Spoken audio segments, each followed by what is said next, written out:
on ligida. Ärge muretsege ühtegi, vaid teie vajadused saagu kõiges Jumalale teatavaks tänu ütlemisega, palumises ja anumises. Ja Jumala rahu, mis on ülem kui kogu mõistmine, hoiab teie südamed ja mõtted Kristuses Jeesuses. 35 aastat on väga ihaldusväärne vanus.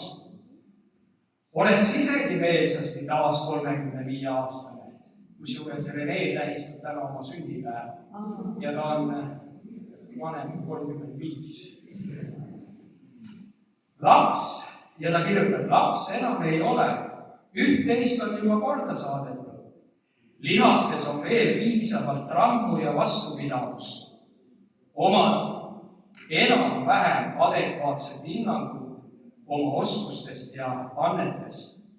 Kui oled võinud läbi elada mõne imelise usukogemuse, siis annab see julgust lootusrikkalt ettepoole mõelda ja vaadata ning mitmeid uusi plaane koostada.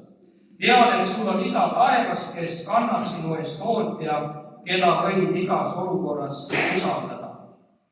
Tervitusena loetud apostel Pauluse sõnu Philippi kogudusele olen sageli kasutanud leerilaste õnnistamisel ehk koguduse perre täieõiguslike liikmetena vastuvõtmisel. Kristlane ei pea olema vorm, vaid just rõõm on tema loomulik hoiak. Rõõm issandas, leebus kaasinimeste vastu, murede mahapanek palves issanda ette. Ja kui me ka kõike ei mõista ega lahti seletada ei oska, siis Jumala rahu saame ometi endas kanda ning see hoiab meid õigel teel. Meie südamed ja mõtted Kristuses Jeesuses. Seda kõike soovin teile armas Nelikaare koguduse pere, Rene Reinso, ELK saate praost ja Saaremaa ökumeenilise töö koordinaator. Aitäh, Rene, ja palju õnne sünnipäevast!